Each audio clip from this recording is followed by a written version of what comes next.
Rooftop green গার্ডেনে সবাইকে স্বাগত। আজকে আমি একটা অন্যরকম অ্যাডিনিয়াম দেখাবো। এই যে অ্যাডিনিয়াম বিভিন্ন ভ্যারাইটির হয়,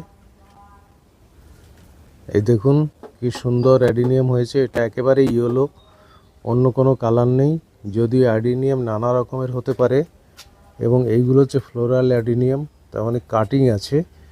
এই যে গাছটা আমি একটু দূর থেকে দেখাচ্ছি, গাছটা এই যে ছোট গাছ, এইখানে আমি এনে লাগিয়েছি 1 বছর আগে।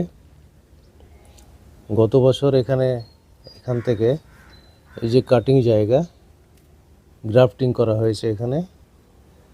গত বছরও ফুল হয়েছিল, এবারও ফুল হয়েছে। একেবারে হলুদ অ্যাডিনিয়াম, এটাকে আমি গ্রাফটিং করব অন্য জায়গায়, সেটি আমি পরে দেখাবো। অসাধারণ অ্যাডিনিয়াম।